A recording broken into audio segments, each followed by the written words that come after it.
नमस्कार दोस्तों।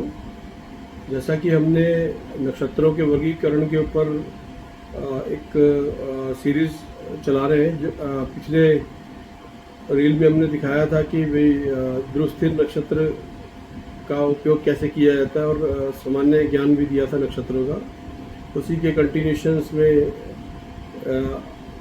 आज हम अन्य नक्षत्रों की चर्चा करने जा रहे हैं। सबसे पहले तो जैसे कि पहले भी बताया था कि भाई जो मुहूर्त है उसके अंदर अभिजीत नक्षत्र को भी लिया जाता है और जो नक्षत्रों का वर्गीकरण किया गया है वो वार के हिसाब से, जिस तरह से 7 वार हैं उसी प्रकार से 7 प्रकार का नक्षत्रों का वर्गीकरण किया गया है। और जो अभिजीत नक्षत्र है वो उत्तराषाढ़ा के अंतिम चरण और श्रवण के प्रथम चरण के 23 मिनट 20 सेकंड को मिलाकर बना है, जिसे क्रम संख्या 21A पर अंकित किया है। तो जैसे कि हमने पिछली बार चर्चा की थी कि ध्रुव स्थिर नक्षत्र जो कि उत्तरा फागनी, उत्तराषाढ़ा, उत्तरा भाद्रपद, रोहिणी जो कि स्थिर कार्य के लिए उपयोग में लाए जाते हैं। अब इसके आगे हम चलते हैं कि चर नक्षत्र वे नक्षत्र होते हैं जो कि चर प्रकृति के कार्य के लिए शुभ माने जाते हैं। चर नक्षत्र हैं पुनर्वसु, स्वाति, श्रवण, धनिष्ठा, शतभिषा, ये चर प्रकृति के नक्षत्र हैं। और चर प्रकृति के कार्य जैसे घुड़सवारी, यात्रा, मुंडन, शिक्षा इत्यादि के लिए शुभ माने जाते हैं। और एक बात ध्यान देने होगी यहाँ पे है कि जो हम मशीन लगाते हैं वो स्थिर नक्षत्र में लगाते हैं, लेकिन किसी भी मशीन को या गाड़ी को चलाने के लिए चर नक्षत्र में चलाई जानी चाहिए। और सोमवार को चर वार माना गया है जो कि चर प्रकृति के कार्यों के लिए शुभ माना जाता है।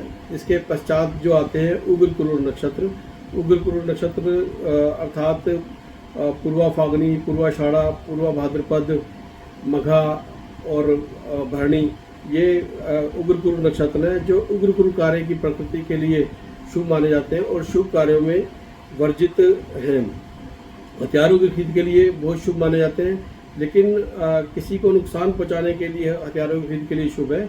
लेकिन अगर हम आत्मरक्षा के लिए हथियारों की खरीद करते हैं तो वो घातक हो सकती है। कभी ऐसा ना हो कि हमारे द्वारा खरीदे गए हथियारों से कोई हमें ही मार जाए। और एक बात ध्यान देने की यहाँ पे है कि मघा नक्षत्र जो है यहाँ पे उग्र क्रूर नक्षत्र की श्रेणी में आता है, लेकिन विवाह के लिए बहुत शुभ माना जाता है। और मंगलवार को उग्र गुरुवार की श्रेणी में रखा गया है जो कि उग्र गुरु कार्यों के लिए अच्छा माना गया है। इसके पश्चात आते हैं मिश्र साधारण नक्षत्र अर्थात कृतिका और विशाखा।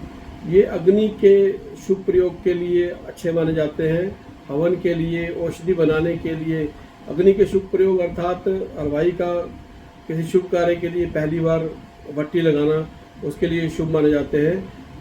बुधवार को मिश्र साधारण वार माना गया है जो कि मिश्र साधारण कार्यों के लिए शुभ माना जाता है। तत्पश्चात जो नक्षत्र आते हैं क्षिप्र लघु नक्षत्र अर्थात अभिजीत, अश्विनी, हस्त और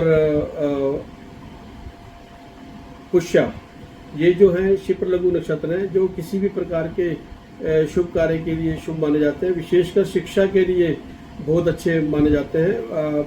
इनमें से जो पुष्या नक्षत्र है उसे नक्षत्रों का राजा बताया गया है, लेकिन पुष्या नक्षत्र विवाह के लिए वर्जित माना गया है। और पुष्या नक्षत्र के जो देव हैं वो बृहस्पति हैं और इसके जो स्वामी ग्रह हैं वो शनि हैं जो कि अन्य सभी शुभ कार्यों के लिए शुभ माने जाते हैं। इसके पश्चात जो नक्षत्र आते हैं वो है मृदुमैत्री नक्षत्र वे नक्षत्र हैं जो सभी प्रकार के शुभ कार्यों के लिए शुभ माने जाते हैं।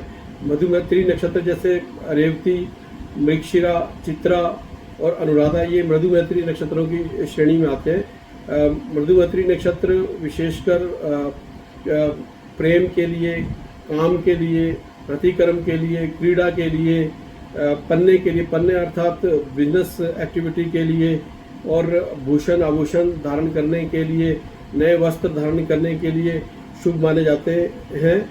और शुक्रवार को बृहस्पति नक्षत्र का वार माना जाता है, जो कि सभी प्रकार के कार्यों के लिए शुभ माना जाता है, विशेषकर भोग विलास के कार्यों के लिए शुभ माना जाता है। तत्पश्चात आते हैं तीक्ष्ण दारुण नक्षत्र।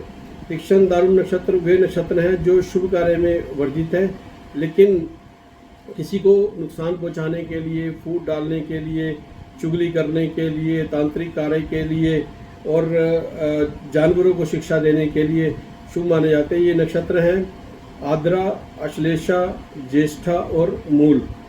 शनिवार को स्थिर प्रकृति का वार माना गया है, जो कि स्थिर प्रकृति के वार कार्यों के लिए शुभ माना जाता है। और ये है नक्षत्रों का वर्गीकरण।